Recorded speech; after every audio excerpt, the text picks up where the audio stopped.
the room. We had a few technical difficulties there, but I think we have resolved them now. Thank you everyone for your patience.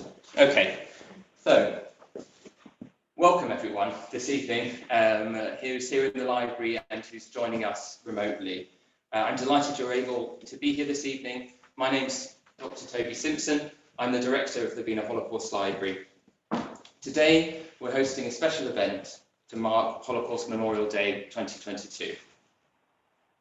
We're hosting tonight's event in partnership with Camden Council, the London borough in which the library is based. And I'd like to begin by welcoming friends from the council, especially Mayoress Sabrina Francis and Council Leader Georgia Gould, who will be participating in tonight's event alongside youth MPs. We're absolutely delighted by your participation and very much looking forward to hearing from you later this evening.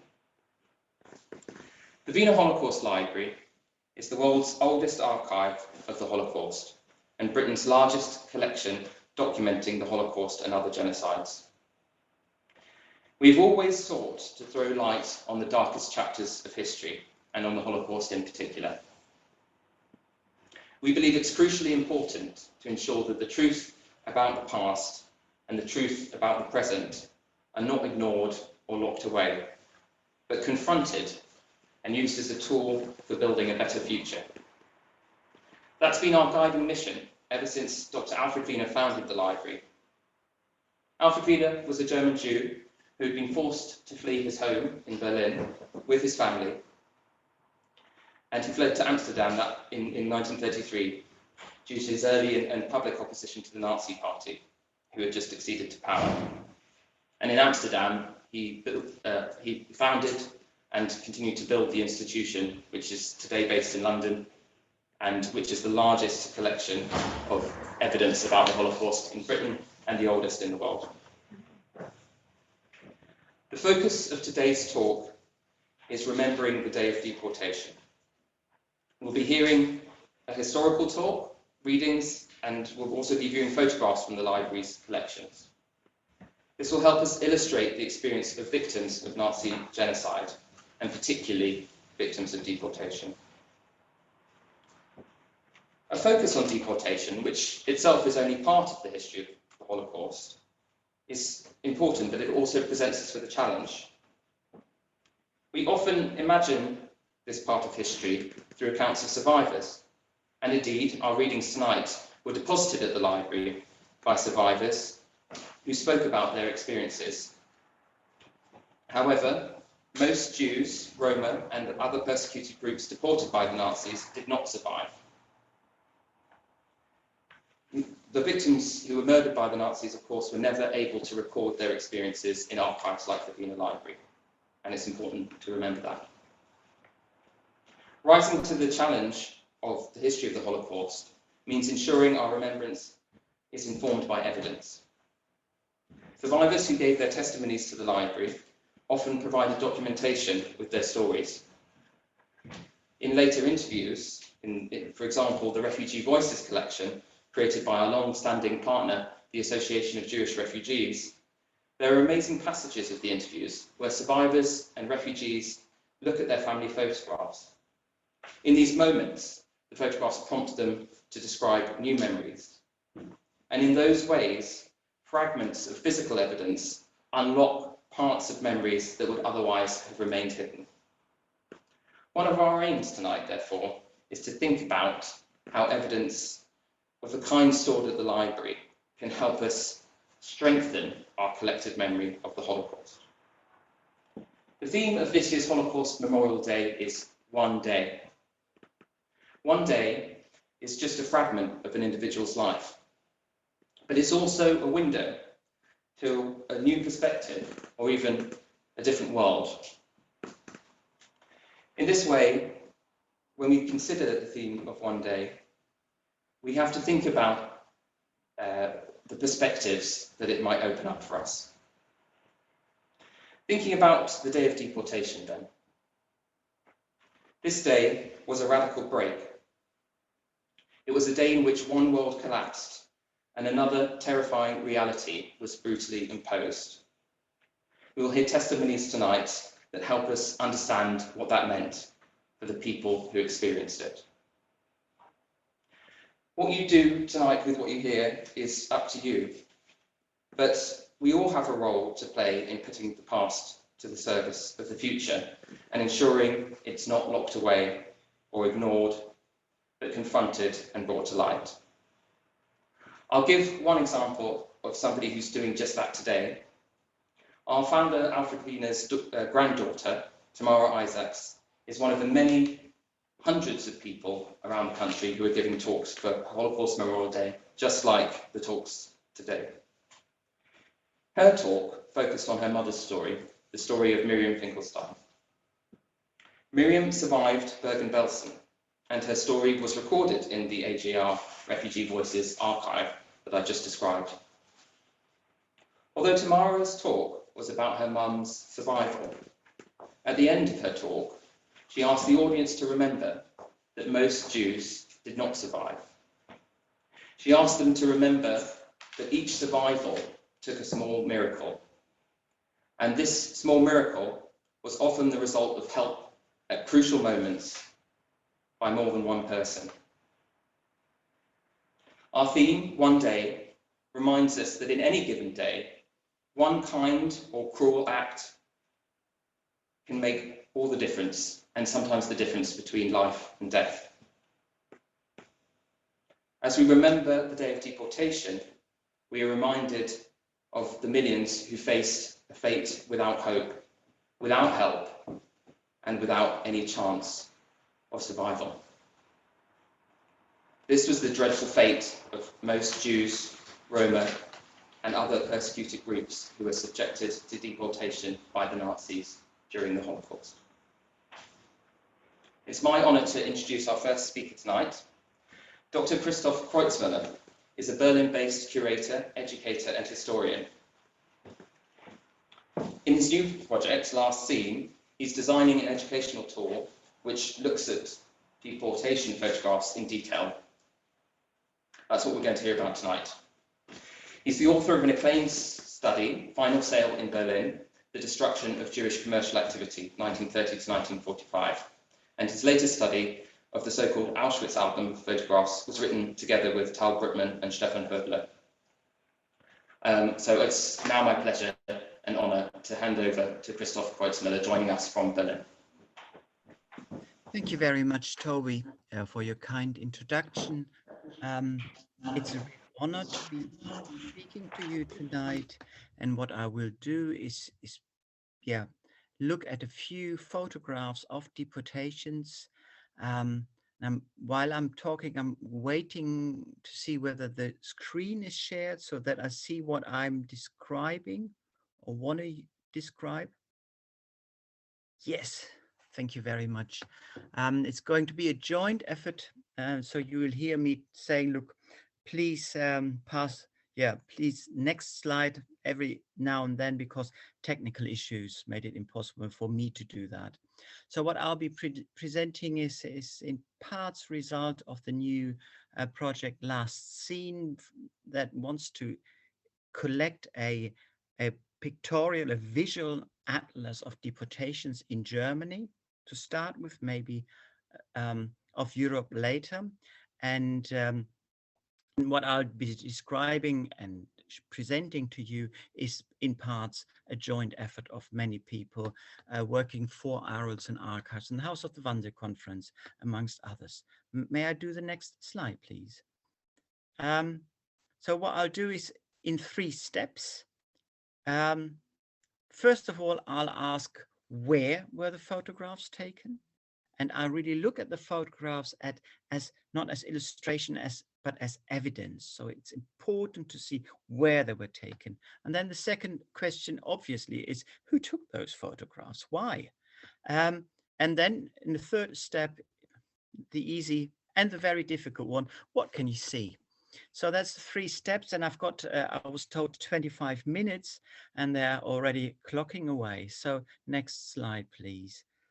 If you look at the places where we know that photographs were taken, it's 34 communities or places in Germany, and roughly 550 photos, maybe a few more. And it's 5 films. So it's more than 30 communities where you just have photos, sometimes series, like long series. We've got Würzburg with 137 photographs, and Birkenfeld has got 1 photograph. So it's a huge range. And we've got out of 5 places, we've got films, 4 showing the departure and 1 the arrival. And I think it's important to stress that, because deportation, we often see it as this being torn out of society. Toby describes so vividly. And that's what the title of our project refers to, the last scene. It's, that's the point, out. Then you start being a number. But of course, the process is longer. It's the train ride, taking days at times, being horrible for the people, without water, without facilities to wash, and it's also the arrival, and we hardly have got anything on arrival, only this propaganda film from Magdeburg. Next slide, please. If you cluster the places we've got photographs and films of, you find a peculiar instance, and that is, top is smaller places, and the bottom is those places which had more than 100,000 inhabitants, and according to German statistics are regarded as being cities. So the absolute majority of photographs are not from the cities. Next slide, please. And if you look even further, if you just have a look at those places where the largest Jewish communities were before 33 and then into the 30s, it's Berlin with 160,000 inhabitants, it's Frankfurt, it's Breslau, now Wrocław, Hamburg, and Cologne. And out of those 5 places where more than half of the Jewish community or Jewish inhabitants of Germany and then Nazi Germany lived or were persecuted, we only got 1 place where you got photographed, and that's, by the way, only 5. So what you really can see is deportations were usually photographed in small places. It is, as a colleague of mine once said, it's a small town sensation, and we have to bear that in mind. Next slide, please. So that gives you a rough idea where photographs were taken, namely small cities, and we're really currently looking for something in Berlin. And I can't believe living in Berlin. I can't believe that out of 100 deportations that happened in Berlin, nothing was photographed, and that no photo was survived. But we're still looking. But if you check who took the photographs, next slide, please. The majority of photographs really was taken by policemen. And usually by those policemen who had cameras, and that is those policemen who took the mug shots. So those people were usually asked to go out and show how well the German police organized it. So that's the majority. I would think right now we are talking about 60% at least of the photographs taken by policemen, and of course showing the perspective of the policemen. Next slide, please. The other bigger source is actually towns. There's quite a few towns or cities. We're talking about Bielefeld, by the way, my hometown. There, the city archives said, look, we are doing this, and now we have to document it and add this deportation of our Jews, add it to our war chronic. So that's how those photographs were taken and then survived in an effort by the city's administration, the Nazi administration, to document, hey, we have done this. Next slide, please. And sometimes photographs were taken by individual Nazis. This or their sons. Lothar Heer was the 12-year-old son of the regional party leader in Kitzingen, a small town in southwest Germany, and he was asked by his father to take a photograph of the last Jew leaving Kitzingen. And that's what it took. At the very end of the film, that's why the photograph is cut. So that is fairly typical. It's either police or the town or the party, or people kind of connected to the party in this case. Next slide, please. We only have very few, really very few so far, photographs where we don't know who took them and that were taken from a distance. And this is a photograph a friend of or colleague of mine, Henry Borgrefe, found, and he actually, that's in Dortmund. And what you can really see is the huge distance. So the photographer is far away, takes it kind of hidden, kind of behind a wall. So he doesn't want to be seen, so he's not part of the perpetrator's set. Like the others, like policemen were perpetrators, Nazi party and town administrators, city administrations were, of course, perpetrators. And this is, so to speak, the more adjacent, like the set off view. And the distance you see kind of, highlights the fact that, of course, taking photographs of this violent act of deportation was not easy to do. Even though 10% of the German population had cameras, we only have like found so far like a handful of photographs taken by kind of more or less neutral onlookers who wanted to document this is happening in my town. And we actually don't quite know why this photo was taken. Was it like, but I would presume it's, hey, this is happening, so I have to take a photograph. Next slide, please. So what is photographed by those people? And maybe I should add that, of course, we so far, my colleague Alina Bote has thinks she might have found 2 photographs taken by Jews of their deportation, but we aren't quite sure, so I haven't included them.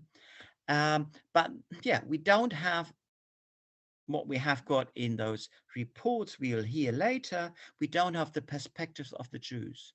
One of the reasons is, of course, it's a highly violent act, and taking photographs of the violent act for the people assaulted is impossible and difficult. And of course, the other reason is that in November of 1941, Jews were officially forbidden to have cameras at all. So they had to hand them in, even though we do know not all did it. But still, of course, the first reason is the main thing. I mean, you're being deported, you're being pushed, you're being beaten, and you can't stop to take a photograph. And if you have taken a photograph, you'll be taking it in a car, and you might end up in Auschwitz-Birkenau, and there the camera will be nicked anyway, and the film burned. So what can we see? Next slide, please. I think I start with a kind of a paradox. What you hardly see is bureaucracy.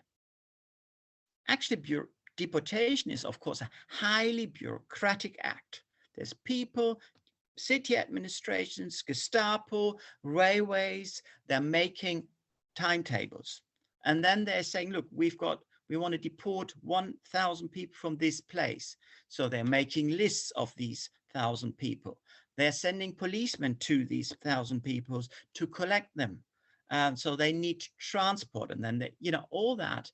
And then they make lists, tick them off. And you hardly ever see that. You don't see bureaucracy in process. And the obvious reason we all know is, of course, that bureaucratic process is inside, and with the cameras of the day, more difficult to photograph. And it's of course, it's a boring sujet.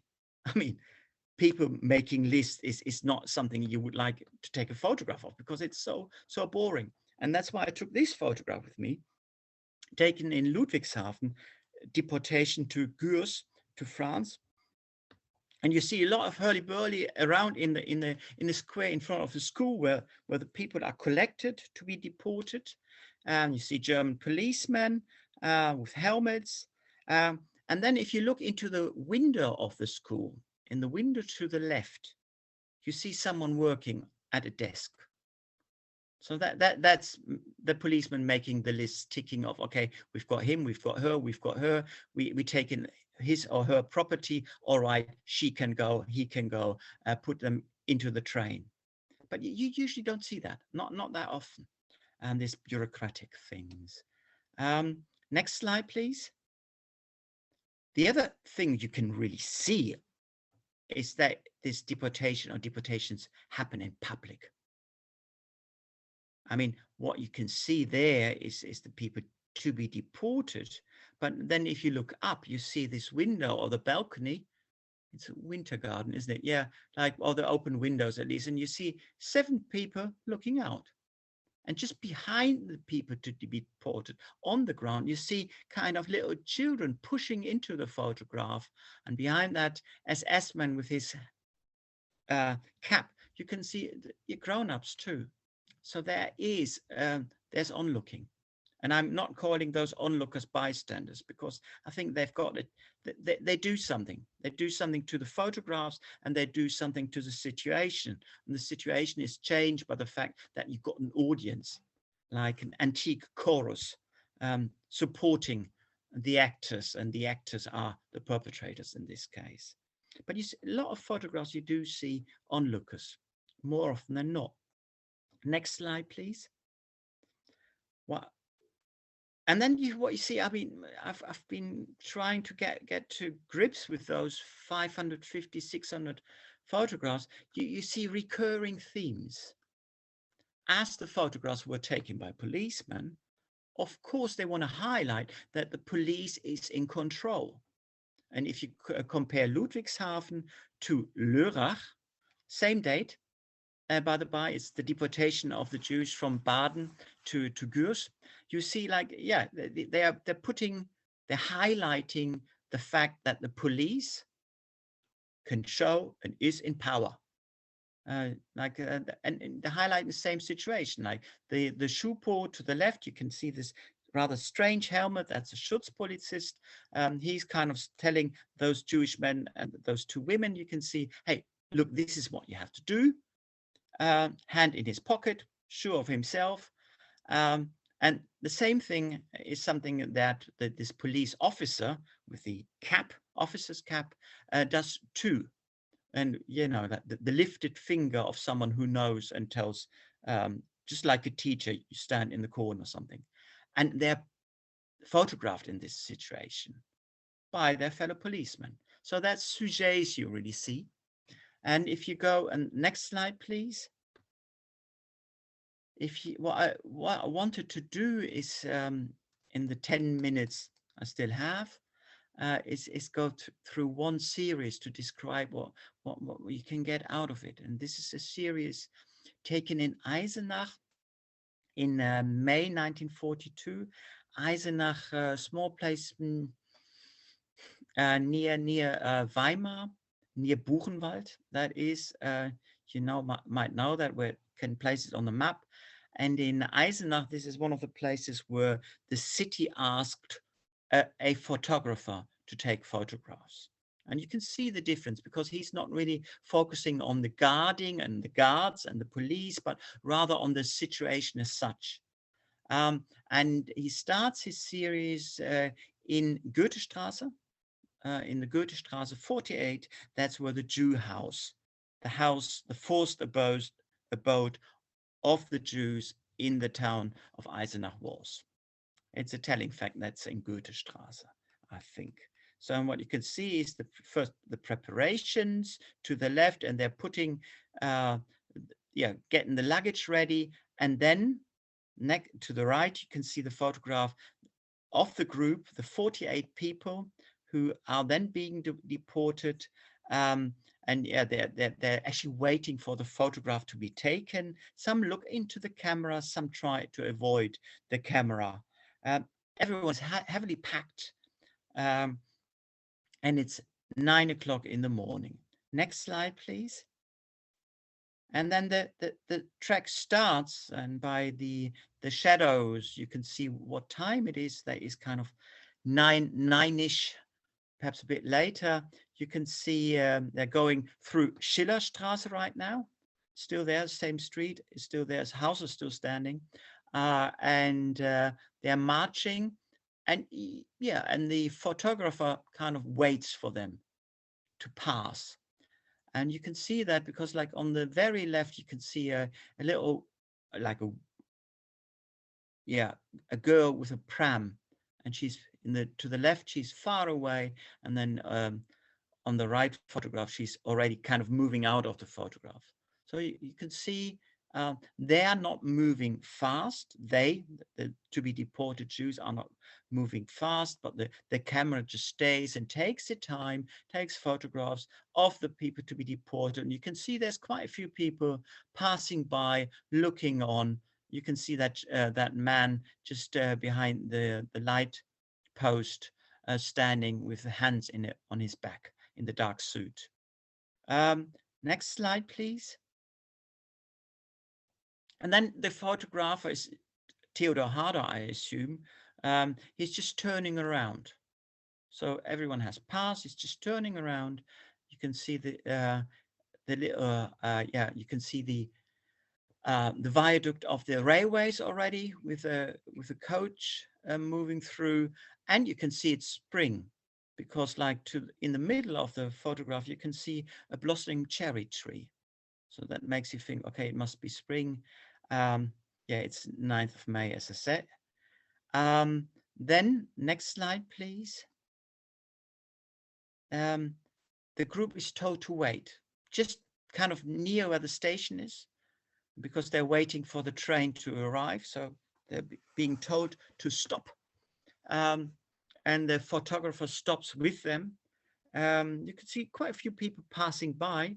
And on the photograph in the middle, to the very left, you can see a soldier passing by. And behind the soldier, he's nearly out of the frame. You can just see his boots and the uniform, but behind that you can see a little boy with a crown, and you'll see him again later.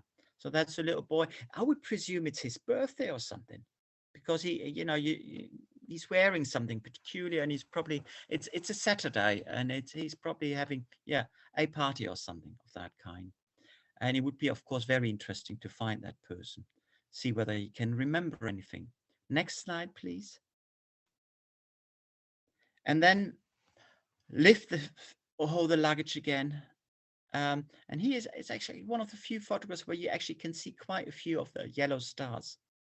On the other photographs, they were too far away or too packed with straps across where the patch, the yellow patch is. But here you can see, and makes clear in the photograph we're talking about deportation. But again, you can see onlookers. And we're really in front of the square now, in front of the entrance to the central station of Eisenach. And again, you can see the little boy with the crown. In the window on the top left, you can see the doctor looking out of the window. I checked that in the address book. Next slide. And this is a very peculiar photograph. That's really the main entrance to the central station of Eisenach. And you can see, the heavily loaded to be deported Jews. But you can see a moment of unorganizedness, so to speak. And that's what makes you really think this is not a policeman. He wouldn't have taken a photo of that, because for this moment, the regime, or like the organizers, have lost control. You can see that they are mixing with the others. It's the main entrance to Eisenach station, and there's quite a lot of trains going on this Saturday morning, 11 o'clock it's now. They're mixing, those to be deported are mixing with the regular passengers. And the photographer really runs, seemingly now. Next slide, please. Because he's on the track when the first people come up. So maybe he even asked them to stop again. Could be, or he asked a policeman to tell them to stop.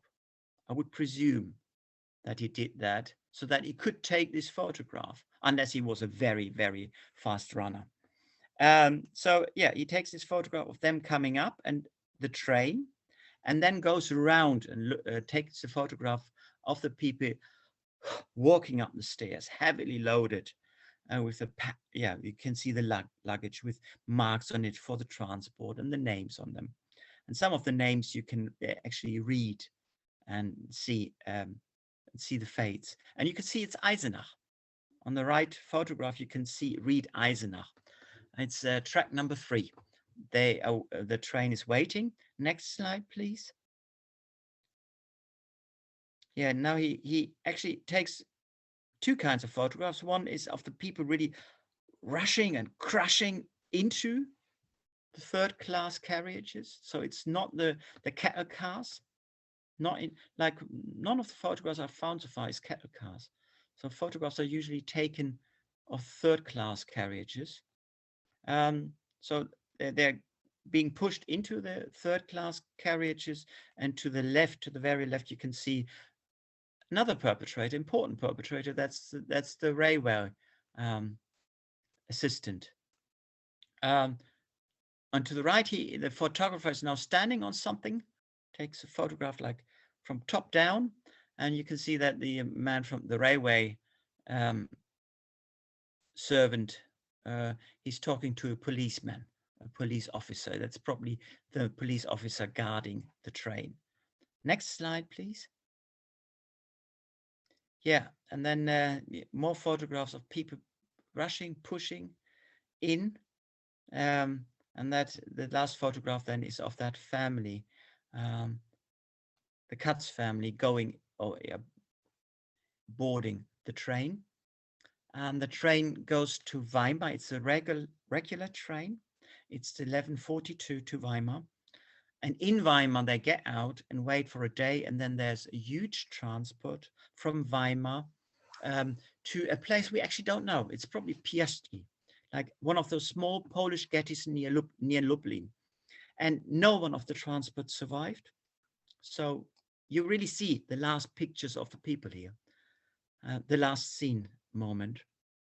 And so we don't really know where they were unloaded, whether it was Zamość or Piastri or one of those horrible places, or then horrible places where people just died, were murdered, and no trace.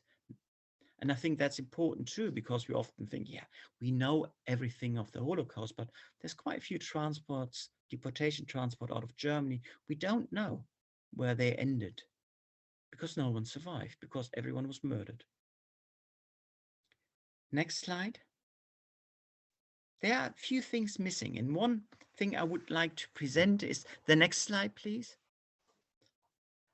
There is a photograph we found from Bedburg, and that's the deportation in 1938.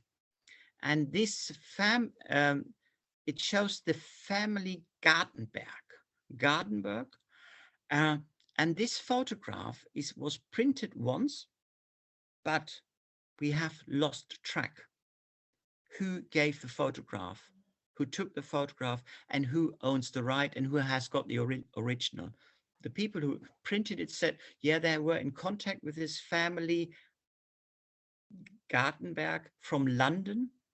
And now you know why I'm saying this in public, but they lost contact. So if you know of anyone named Gartenberg in London who might have photographs, please tell them we are urgently looking for them. It would be wonderful if we found the people to get the rights, because what we of course want to do is to have the proper copyrights. And the other reason why I gave this talk, apart from of course because it's important, it's a topic, is that if you know of any photographs that show deportation, and I think what I wanted to do is show you how different those photographs could look like. Please tell us, please tell me. And having said that, last slide, please. That's usually the last slide. Thank you for your attention.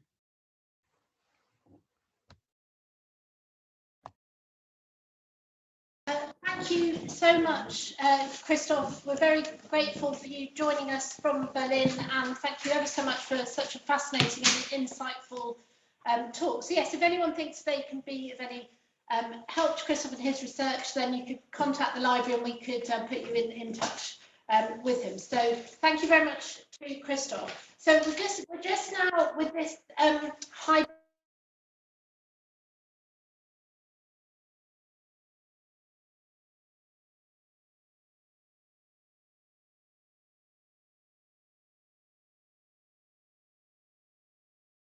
or moments. So I apologise for that, but just wait and you'll come back to us.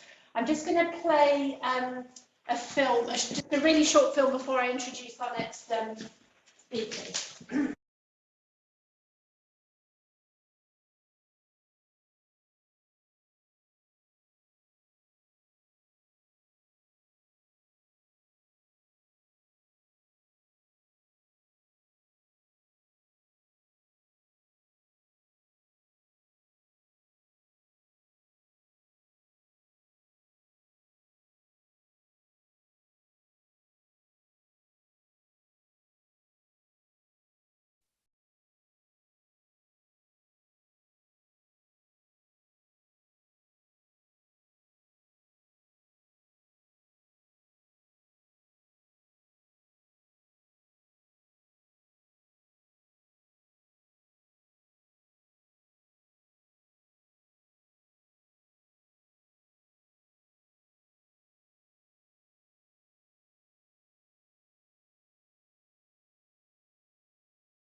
Right.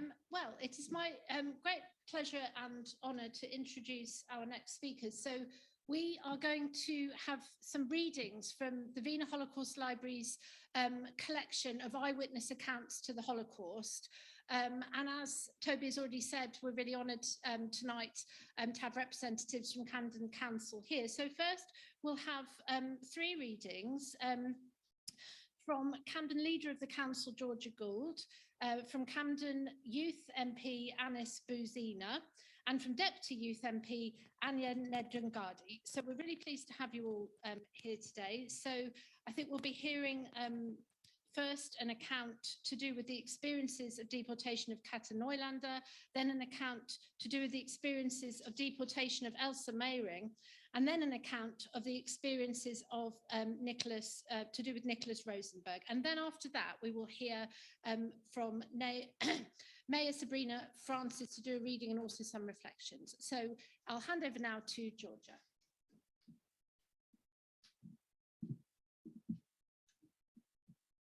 Thank you very much, and it's an honour to read Katar's story.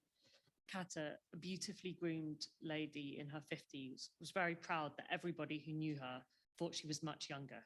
She owed that to her cheerful character and the fact that she accepted her life as a single woman with composure. She lived on what she had inherited from her parents, and there was only one imperfection. She was a Jew. I was a lodger in one of the 2 rooms of her flat in Charlottenburg, Berlin, 18B in 1941 to 1942, and lived well cared for, close to this friendly and likable lady. Unfortunately, our tenancy agreement was dissolved suddenly and prematurely. The flat had to be cleared within 24 hours for a bombed out PG. Katar found a room with the so-called Michelin Gen. She had rapidly entrusted her belongings to acquaintances, so when the PG moved in, he found only some worn pieces of furniture and defective kitchen utensils. Some months later, Katar was informed that she should be ready for being transported on a certain date.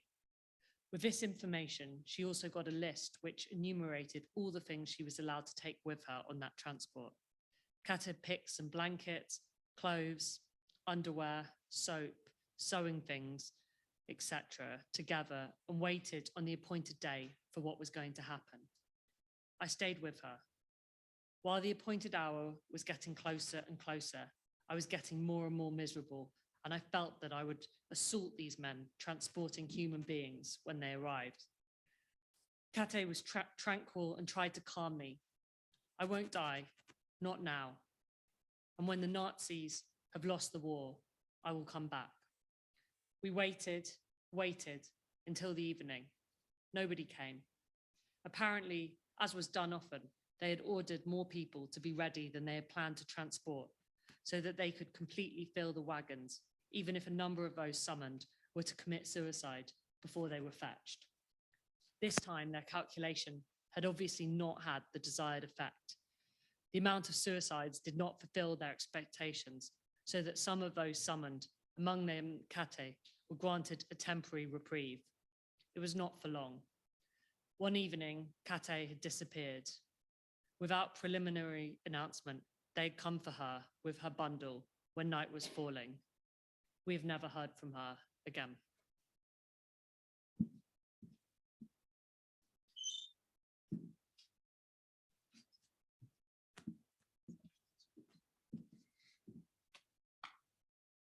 Was Elsa Mayring's account. My husband and I had to give up our apartment very suddenly because the mayor who moved into the same house considered it unacceptable to live with Jews. A friend gave us 2 back rooms in her large apartment, and we had gone to bed early and had slept for a long time when I was suddenly woken up by the sound of a door opening. There was a tall man in a yellow uniform who said to me, "Go back to sleep." I didn't know if there was anyone living back here. Of course, I didn't go back to sleep, but decided to, after a short hesitation, to see what was going on in the front of the apartment. All doors were open after the long corridor. I saw 2 uniformed men leafing through files at the landlady's apartment, as well in the flat of a married couple living in front. And now I thought that it was a tax inspection. In any case, I went in and asked if I was needed. No, they didn't need me. I lay back in bed, of course, did not wake my husband, and was torn apart with anxiety about what was happening to my fellow residents. I don't know how much time passed when the door to the bedroom opened again and 2 uniformed men appeared. "Get up, immediately. You have to go away." I woke my husband, who was hard of hearing and moreover slept deeply, and he couldn't understand what was wanted from him. One officer then said to him, "Hear what your wife says to you. You must immediately get up and travel." And turning to me, "Dress your husband warmly, 2 or 3 layers of warm undergarments. It's cold wherever you go." "Where are we going?" I asked. "I do not know that." We had to get dressed in the presence of 2 officers. Pack essentials, bed sheets, towels, not necessary. You'll find all of that. And then he handed me a long questionnaire to provide information about any assets and any debts. When all the money in the house and jewelry was still present, gold and silver items had already been collected. Had to be surrendered, everything but was put in a bag by the officer. All groceries in the pantry had to be handed over and were picked up in baskets by people's welfare. All cabinet keys had to be handed over. And when I received 2 primitive cardboard tags with instructions to put our names on them and hang them around our necks, until then, my husband had watched everything in silence, but now he screamed in outrage, "No, I won't do that. I'm not a criminal." I saw the 2 officers turn away in embarrassment. "You're not a criminal. No one will believe that of you, but all Jews have to wear it. See, I put it on and don't make anything out of it." When my husband saw that I was hanging on the label, he staggered, so I had to support him. Unfortunately, I did not understand that he was receiving a shock at the moment, which brought about a mental confusion that only became noticeable later. let everything go from then on and followed without objection. Only when the officer see the door, he asked, "What about the canary?" And the officer, who was visibly ashamed of what happened, replied, "We'll take him to the Animal Welfare Association." Took my husband's suitcase and stayed with him until we got to the train for loading.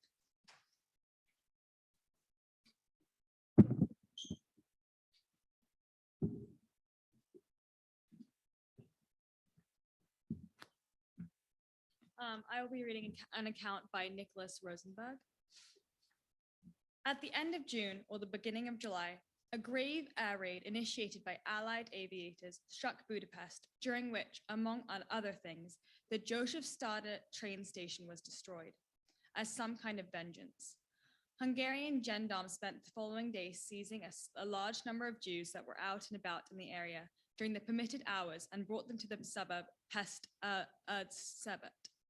Some of the people were seized from the streets without any kind of warning. Others were taken down from the tram and others were captured in pubs and shops. I myself was one of those Jews who had been collected in such a way, and I did not even get a chance to send a message to my family that would not hear from me until my return 1 year later. In a long procession, flanked with gendarmes, we were led through the streets of Pest Urbis, all the way to Manor, a village that already lies outside the municipal boundary of Budapest. We only found out much later that the only reason for bringing us there was the deportations that were already taking place from this region. We were taken to the ghetto of Monor, which was situated on the grounds of a former brick manufacturer and in which the German SS had already taken over supervision from the Hungarian gendarmes. Before the gendarmes handed us over to our new tormentors, they robbed us of all of our possessions, emptied our bags, and stole all the valuables they could find on us, such as watches, wallets, xylographs, etc. Most of us were only dressed in light summer clothes and did not carry any provision due to the way we had been collected. We were not given any food during the whole day, and still on the same evening we were driven into carriages like cattle. About 60 people were packed into one carriage. After that, it still took quite a while for the train to get underway, but when it finally did, we were slowly heading north. It was on a Thursday evening and we were put on the train. It was on a Thursday evening that we were put on the train. It was Sunday around lunchtime when we arrived in Auschwitz. During the whole journey, we were left without food or fresh water to drink. When they opened the doors, 5 people were already dead inside the carriage and 3 others had gone insane. Thank you.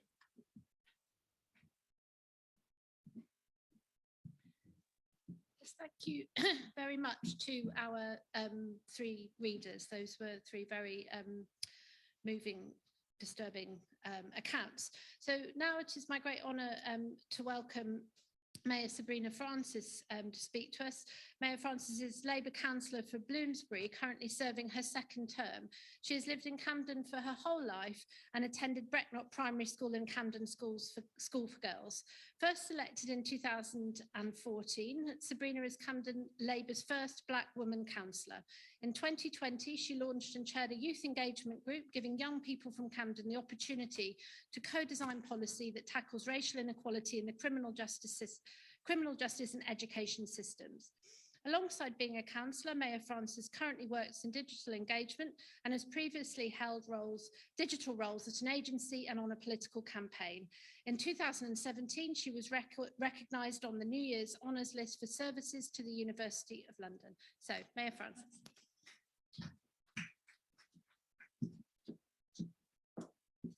Thank you. I'm reading Evi Chen's story. Evi Chen was a sweet little girl whom I sometimes met on the staircase when I visited a blind friend in Charlottenburg, Berlin in 1942 in the house where her parents lived. At first, we only smiled at each other. Later, we said hello. And finally, we started talking to each other. Evi Chen showed me where she lived. On the door was a card with a Jewish name, but that hardly worried the little girl. I promised her apples and chocolate, things which are unattainable for Jews. When I fulfilled my promise and visited Evi Chen, nobody opened the door when I rang the bell.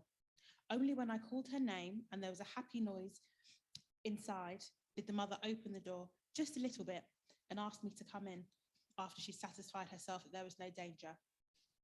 Evi Chen unpacked my bag joyfully while her pale mother thanked me. Soon afterwards, I saw Evi Chen again.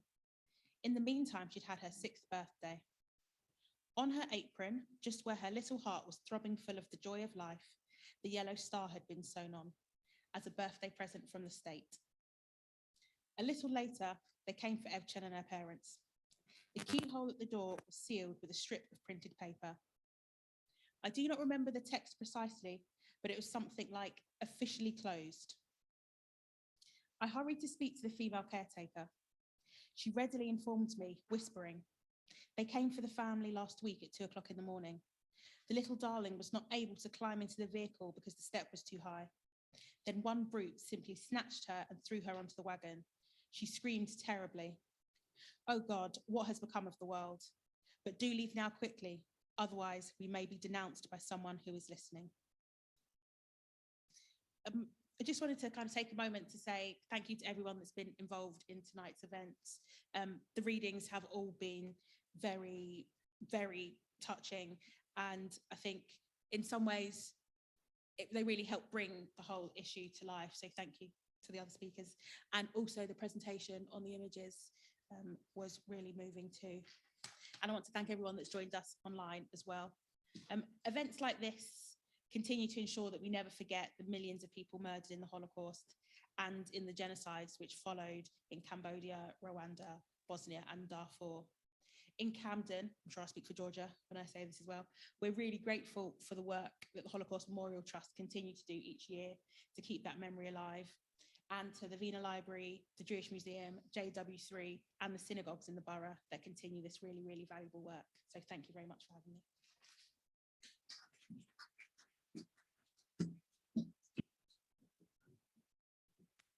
So I'd like to bring this commemoration to a close by also extending my thanks to everyone who's participated tonight. Dr. Christoph Kreutzmüller, Mayor Sabrina Francis, Leader Georgia Gould, and especially the youth MPs, so I'm sure you'll agree did a fantastic job of bringing the collections held at the library to life. So thank you so much to all of you for participating tonight. So I just want to end with just one reflection, which is that Holocaust Memorial Day is, of course, itself one day, and the library is here for everyone who wants to learn about the Holocaust and remember the Holocaust. We're open 5 days a week, and we also run a program throughout the year of online, hybrid, and in-person events. And we'd warmly welcome everyone who's here tonight and everyone who's joining us online to look us up on the website and get involved and come and join us here at the library or online at one of our many events. So thank you everyone for joining this evening, and good evening to you all. Thank you.